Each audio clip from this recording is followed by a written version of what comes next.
Just a quick show of hands, so I get a sense of the room. How many people here have heard of Forward Partners before? So okay, brilliant. So for those that haven't heard about us, we are, and I'm sure Carlos at Seed Camp and maybe Thomas from AI Seed Fund might want to contest us on this, but we are officially the world's earliest stage VC fund. So we invest quite literally off the back of an idea. So provided that the founder is very credible, maybe if it's an AI startup, they're technically brilliant, or if it's a market pull startup, they have deep domain expertise. We invest £300,000 plus operational support.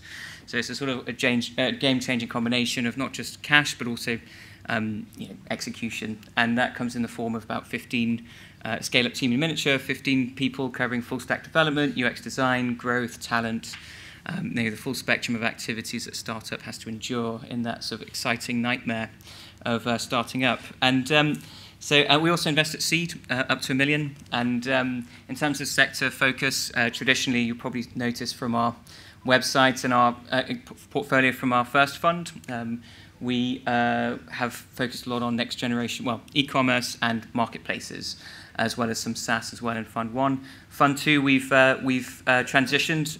I can talk a little bit about the motivations behind that. It's kind of the main focus of this talk. We've transitioned into what we call applied artificial intelligence. And the main sort of driver for that is we looked back at our first fund. So we invested in about 37 companies. These are just the investments we made at pre-seed. So maybe some ones you might recognize from companies like Appear here. Also Patch recently raised their sort of late seed round, as well as a few others that you might notice. We sort of took a look at our portfolio and thought, which ones are the sort of top performers here? Which ones have really moved the needle and grown faster than their peer competitors? And probably unsurprisingly, all the ones that really did had some kind of, sort of data-driven component to the business model or the way they're attacking a given market. And so we went through a sort of long process, and in fact, I think there's a couple of people in this room that helped us with it. Around the next big thing. So what would we look at? And I just want to caveat this before just taking an article I read recently. Did anyone else read this article in The Edge? Really good piece. And someone in a career I've sort of followed for a long time, a chap called Kai-Fu Lee, who is a sort of machine learning researcher who's worked in sort of every single sort of big tech company you can imagine on these sort of machine learning projects, turned VC. So he's since set up his, probably I think the leading VC fund in China. And he really captured that kind of the spirit of the age in terms of where we're at, and also in sort of a few sentences validated our own investment thesis, which was quite sort of nice from our perspective. But I just like some of these quotes. So, this idea of low-hanging fruit, and that our whole perspective was that you don't need a PhD to build an AI startup. In fact, you don't necessarily need to build a startup where artificial intelligence and machine learning are the core economic sources of value for that business. In fact, let me just take this off.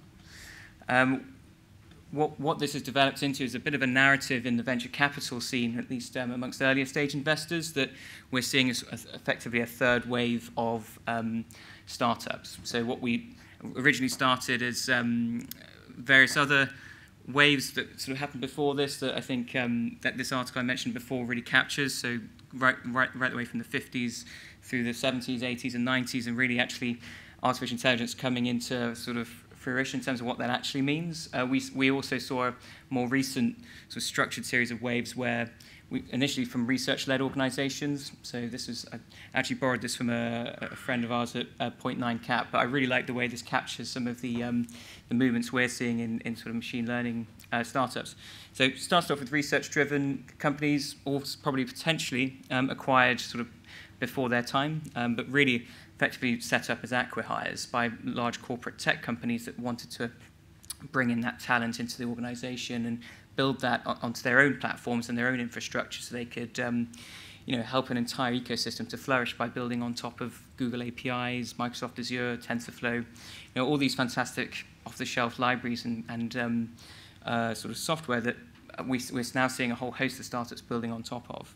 And this is where kind of applied AI comes in. And the reason why I sort of, when I first joined VC about just under a year ago, I actually pitched my business to Forward Partners, and it was It's the first time I'd been accused of this, saying, well, I sat opposite, and the investor said, yeah, it's an interesting, you've got a few clients, and you're obviously doing some good work for them, but it's very kind of core AI. And I was like, well, what on earth does that mean? I suddenly saw this kind of term being bounded around about, like, core AI, machine learning as a service, and AI infrastructure. And I say, well, yeah, I mean, the technology's there for the taking. We want to apply it to this given vertical. And what seemed is it just wasn't enough. I mean, you're effectively competing against some very well-funded tech companies, and this is increasingly becoming commoditized for the benefit of a lot of other people. So this kind of applied AI wave kind of came in, and that's when we started to think, right, what is applied AI? What do we want this to be, and what's our sort of investment hypothesis? And it was kind of like the first step in developing what we eventually sort of calling an applied AI playbook. So lots and lots of questions, not least from our LPs. So our limited partners who invest in our fund, and we started to, the main ones we wanted to kind of question was what are the techniques that are sort of readily available, that can enable a new wave of startups. What use cases can these techniques really actually add value to? So where's their sort of meaningful impact on the end product? And then finally, are there enough use cases where this aspect of intelligence can actually allow you to build a phenomenal business and a great product. So in terms of the steps that we took, and I'll show you sort of exactly what this actually looks like. We created a long list of sort of AI techniques, sort of everything from just simple regression to optimization models, decision trees, random forests, everything we could possibly think of. And again, as I mentioned, there's a few people I noticed in the conference who actually were in the meetings with us at the time who really helped us flesh out what those techniques were. And then set them against a set of, in fact, it's probably easier if I show you. So we set them against a set of effectively capabilities. So what would that allow that organization, that startup to do as part of the way they were kind of formulating their business model or their business case? We then listed a number of different use cases. So where could we actually see this capability really adding a lot of value? So is it in customer service interactions? Is it in the plethora of medical data records that large hospitals are struggling to sort of make sense of? Is it in legal services?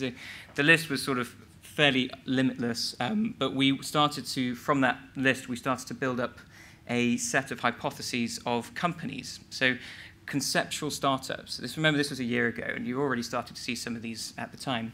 So you can read some of them here, like a personalized learning platform or a subscription commerce. So we already had a company in the portfolio called Thread that kind of fits that model.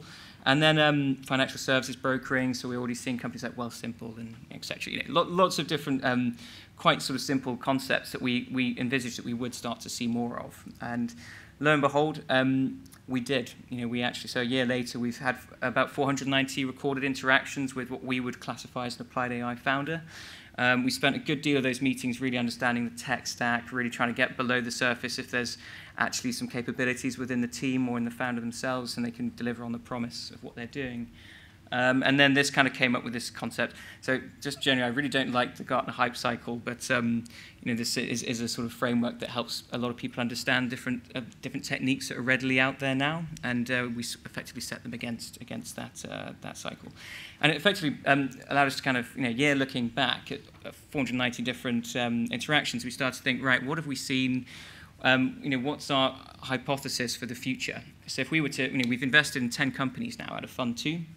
And they kind of cover an entire, mostly a B2B, but they do cover a huge sort of spectrum of different applications for artificial intelligence. And we started to look back at some of the more promising ones and set them on a timeline. So a lot of VCs work to effectively 5-year timelines. Any longer than that, there's maybe sort of more patient capital available, but deep tech takes sort of deep pockets and very long commercial timelines, and unfortunately that's not a luxury we have with our own LPs. So we're picking, we like to pride ourselves in picking markets very early on, and hopefully winners that will effectively attack a given market, and their solution, product, or service, whatever it might be, will become effectively implicit. It will become a dominant design in the space they're going after. So we listed a few examples. So this could be a horizontal or a vertical, and the idea is that over a 5-year period, they'll go from being emergent to ubiquitous, and therefore, and then later implicit in a given vertical or horizontal. I thought what might help, just a quick 5 minutes, just to kind of actually wrap this up and kind of actually have it make sense in people's minds, was actually just take, say, 4 of them and sort of discuss a little bit. So, I think I have, over the course of the year, increasingly held this view that AI chatbots are a little bit faddish in nature. You see sort of there's a spectrum of those which are really just, are using off-the-shelf NLP engines, or even maybe frameworks or just development platforms, right down to the very simple layer of something like Chatfuel. And it's certainly providing an entirely new channel for a lot of startups to sell their goods or improving their customer service interactions, to the extent where we've actually built one ourselves for founders, because we noticed we get, we kind of treat our own business. We're talking about how VCs are disrupting the VC model. We kind of treat our own fund as a platform, as a sort of e-commerce business or online marketplace business. And we realized that first we've got GDPR kicking in a few months' time, and we'll have to ask our 20,000 email subscribers to resubscribe. And it's also that the click-through rate was appalling. So we just thought, well, what could we do to improve that? We're getting a 70% click-through rate on our bot. It was recommending, you could ask it a question, it would recommend content based on the keywords. It's a very unsophisticated engine, just to lay claims to the faddish nature of chatbots. It's not particularly sophisticated, but it kind of was sort of laying the point out there that if companies that are building an entire business, like an estate agent or a wealth management business, yeah, well, that's it. So we're looking for something a little bit more under the hood. I think, and that's something we're increasingly sort of giving feedback to those founders. When you have a technically brilliant founder in the team, it's immediately what they bring. But then you need that kind of domain expertise. I wasn't thinking about investment. I'm just thinking of your website. Oh yeah, definitely. Yeah. We'll definitely there's a tender out on that one. So so we, I think there's an assumption here that this is, as a microtrend, and I sort of laid it out here, that these will become implicit in all customer service interactions within the next 5 years. Probably 90% of the top of the funnel will be dealt with in an automated fashion using NLP. SaaS, so there's a bit of a sort of existential crisis going on within a lot of SaaS investors at the moment, where everyone's sort of asking what next for SaaS. And this image is from a conference, a Salesforce conference, I think roughly about 10 years ago now, where they were heralding the end of software, and the oncoming sort of slaughter that SaaS would bring to software startups. And now actually investors are asking what next for SaaS. And this is something that we've seen ourselves with our most recent investments, where you're actually seeing SaaS becoming even cheaper, even faster, even better as a result of artificial intelligence. And a recent investment we made is in a sort of quality assurance testing, so software testing, ironically, where instead of using script-based methods to try to solve 20% of the problem, and there's a lot of different solutions out there, it's a very competitive market, this company's differentiated itself a little bit like UiPath by using machine-based models to detect faults in scripts and actually fix the problem, going back to the fact that it knows what good looks like, it can actually repair the fault. The third one, which is actually still part of our investment thesis, is around e-commerce. However, generally e-commerce and marketplace, there's very few opportunities left now. Ones that haven't either been killed by Amazon or already have a sort of dominant player in the space. And those that are left, you really have to think very cleverly about how you're going to differentiate your business from being another generic digital solution to being something a little bit different. And in the case of a company like Thread, this is actually very, very simple. This is nothing, in terms of the kind of concepts, and this is quite an old one now, it's taking very active data inputs from a customer. You fill out a survey, you set a set of preferences, and you can therefore build a better recommendations engine when it comes to giving you a sort of selection of clothing from their product list to buy. But it does mean you get great retention and you get great conversion, and ultimately marks Thread out from a lot of other competitors who really struggle with those specific metrics. Another one which speaks more to my own background, where you see it more on the operational sort of back end of the business, is a company like Swoon Editions. So it's probably not a very well-known fact that actually Swoon is more of a tech company that happens to sell furniture. So I think when I was there, it was a good 50 people, and 25 of them were techies. And sort of analysts as well. And really the whole model there was around zero stock, zero lead time, using optimization models to predict what you might sell in the future. If anyone's interested in talking about that, that started off just using an Excel solver function and then slowly moved into Jupyter notebooks and automation once we got the database sorted. But this is just how simple a business can start from a cold start. You don't have to have all these sort of pre-built proprietary algorithms built on day one. And then a final one, which is a personal favourite of mine, just because recently sort of looked at this investment and actually will announce a deal shortly, was a childcare marketplace. And not selling children, but is actually effectively a after-school kids care market. So you can match with nannies who can look after the kids after school. And what I wanted to make sort of clear here, there's a company that was in this space also where, and I called them out in a blog post, and I think they've since changed their landing page. But actually it's a bit unfair because I haven't met these guys, but I think their landing page was talking about AI applied to childcare, and I just thought, well, mums and dads don't care about AI and how that's going to help them with their nanny sort of duties, after school. The kind of point I was trying to make here is that there's a company that does use really clever, matching algorithms, personality profiling for the nannies and the kids, and therefore they get a great match rate and save money on acquisition costs.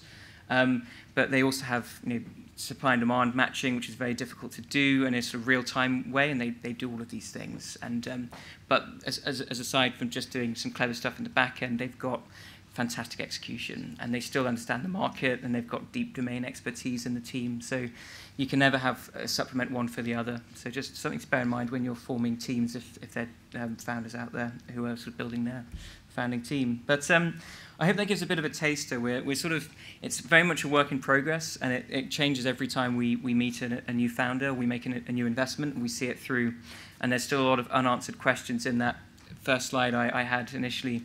But I'd love to kind of crowdsource some thoughts, and certainly if there's any founders in the room who fit that category of applied AI, it'd be great to catch up afterwards. Okay, I think we've got time for one question. Ali, it's you again. I'll ask an interesting one. So applied AI, how is different from what you guys have always done with apps and e-commerce model? Yeah. Because the barrier to entry is, again, very low. Anybody can put together these APIs and start matching and doing things which all belong to applied AI. So how are you going to counter that thing? Yeah, so that's a wonderful point, and it really strikes at the heart of where we add value. So the whole investment thesis for Fund 1, and this was back in 2011, 2012, was that barriers to entry for e-commerce, marketplace, applications, websites effectively, are very low. And what really makes a company stand out is their ability to execute at speed and with real precision and expertise about understanding the market they're going after. So we're really backing the market, not necessarily the tech. The tech is an enabler. I think a lot of VCs, I don't know if this is, a lot of VCs got done very well through this, but it's becoming increasingly hard to develop effectively venture scale outcomes by investing in what we would call core AI, simply because they get acquired too early, or large tech giants have effectively commoditized the market before you really get to set off. And so yeah, it really speaks to our own model of getting them to a great seed round, hitting the market at speed and with good execution. Okay, well, thank you so much. A good round of applause for Chris.